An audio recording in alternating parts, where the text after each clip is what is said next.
All right. Hey guys, it's Dami from Clientele Boosters, and today we're going to explore a mini community build out for a podcast. This is going to be an exciting one. First of all, guys, what's a mini community? Mini community is part of a mega community. Now, a mega community is a group of high intent buyers, customers, clients, participants, or fans that want to work with you. And then the mistake that many people make is they just promote the business or just promote their idea, but they don't personalize it at all, right? So the goal of a mega community is to allow that personalization to permeate into your business and the culture, okay? So what's a mini community? A mini community is basically like a fragment. So if you look at mini community, it's like, let's use an easy example. It's like me wearing this shirt. You know, humans don't walk around naked anymore. So when you go outside of your house, you wear shoes, you wear socks, you wear pants, you wear shirts, you maybe wear glasses like me if you're cool, right? So it's a fragment or a piece of the overall puzzle, which is the mega community, okay? So first and foremost, I own a company called Clientele Boosters, nicknamed CB. And today we're going to be talking about mini communities, small c and s for mini communities. And we're going to be looking at the podcast industry.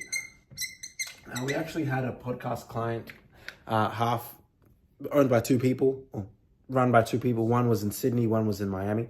And I also run a production company, which in my opinion has a lot more, podcasts can be complex, but when you're running like a full scale production and you're doing that across different parts of Australia and Asia Pacific, you know, that has its own complexity. We're actually heading up to Bali for that in the next 2 months, but that's a separate conversation. Anyway, so in this mini community, we're going to be using social media as the focus. We're going to be focusing on socials, okay? And let's call this podcast Champs. I think that's already a podcast, but let's just say Champs. Okay? So one thing that people are aware of but aren't that intentional of is, you know, having different types of accounts created for one brand. So what most people will do is they'll do this: Instagram, Facebook, TikTok. Let's go Facebook, TikTok, and most of them will just start with that. Obviously YouTube Shorts as well. YouTube, because it's a podcast, right? But what people don't think about is how much depth you can go into each platform. So for example, with YouTube, you can have a main account, you can have a clips account. You can run this play across many other social media platforms, okay? So you can have main account, clips account, same for IG. And then Facebook, for the sake of this example, we'll keep it easy, main account only. TikTok, you can definitely have TikTok, it's a whole different beast. Main account, clips account, okay?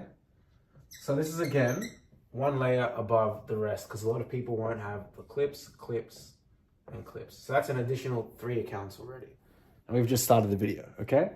Now, another thing that I have done for one of my businesses, and that I definitely recommend once you've established some sort of core following, like if we're going to use an arbitrary number, let's just say you've gotten your first 5,000 subscribers on YouTube. If you've started to realize the trends in where most of your viewers live, you know, so for one of my businesses, we at one point had a large German following. At one point we had a large Philippine following. At one point we had a large Indian following as well. And most of our viewers are in the US. So what I would do, there's so many things I could talk about here, but then I would have let's just say for the sake of this example, because Spanish is one of the biggest languages in the world, I'd have Spanish clips account. I'm just going to say SC for the sake of this example. Instagram, same thing. Spanish clips. TikTok, Spanish clips. Okay? So again, you now have an additional 3 accounts more than your competitor. Now, this is not about dilution. This is strategic. And it's strategic because many communities will build over time. And they amalgamate and push back to the mega community. And the mega community for this example is Champs. All of this stems from Champs. But what people don't think about is how deep can I build with just this one platform? You can have 10 mini community plays just off YouTube. People just don't think big enough, okay? So that's a quick example. Now, another thing you can do is you can actually incentivize conversation. So by creating groups. So for example, Facebook, right? We'll stick with one account. There's so much you can do on Facebook. Facebook can have a Facebook group. that posts all of the content. So you can actually have, and there's a way to do this. I'm not going to go into the depth of this today. But there's a way you can actually post, like have everything that's being posted across these different Instagram and Facebook accounts and redirect it back to the Facebook group. So it looks like the Facebook group is posting like 4 or 5 times a day. And it's like, what? How are these guys doing it? Do they have a whole marketing department? It's like, no, they just understand how to build a mini community, okay? And then in the Facebook group, you can have polls. So for example, if Chance is about, let's just say, the texter business or the highlighter business, green or blue could be, like every day there could just be questions, green versus blue. And by the way, I'm saying this because I've done it and I'm doing it actively, okay? Green versus blue as an example, right? And you could have those going 7 times a week, every day, right? And you could do the same thing on YouTube, polls, and the same thing on Instagram, on each Instagram account. So now you're not only active on these various accounts, but you're actually incentivizing engagement, which is another issue most podcasts have. They'll have 200 followers on Instagram for like 3 years or 100 subscribers on YouTube for 5 years. And I'm not saying it's an easy game. Like I said at the time of this recording, my personal YouTube channel has like under 100 subscribers. But I've also got a YouTube channel that has over 11,000 subscribers. And that was achieved in less than a year and a half, all organically with no paid ads.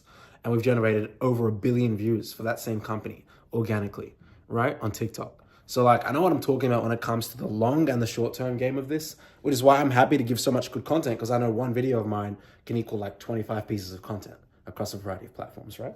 So these are a few really quick examples. There's so much more depth one can go into, but I want to keep this one short. I just want to incentivize some thinking. If you want more game like this, then just click the link below. There's a group called Mega Community Builders where I give free information just about like marketing, how to think, and just strategy, much similar to this. And I go into how to use Facebook, how to use TikTok. We actually have walkthrough videos. It's like 25 videos plus in the free group. But I also just share daily insights about things that I'm learning, how I've learned it.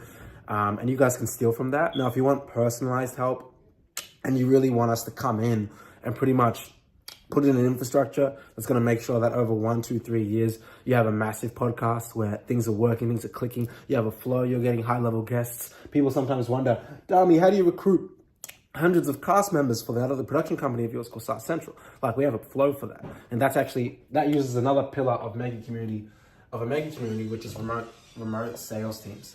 And we have a remote sales team that actually just headhunts people, and they're incentivized on a salary plus commission structure, which is very inexpensive for us as a company because we don't hire them locally in Australia. We hire them overseas. And I'm not talking about Fiverr or Upwork. We do it in a very specific way that's clean and it's organized and it works every time.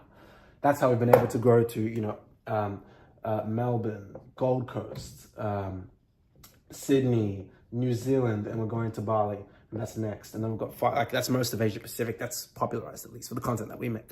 But yeah, if you guys want that personalized help, then there's a link all the way at the bottom called Mega Community Consulting. It's not cheap. It's a 5-figure investment. So if you're new to this, then don't worry, that's not for you. Join the free stuff. But if you want more of a personalized approach, then that's where you would like to go. All right, guys, till next time, much love. Think mega, keep pushing. Let's get it. Bye-bye.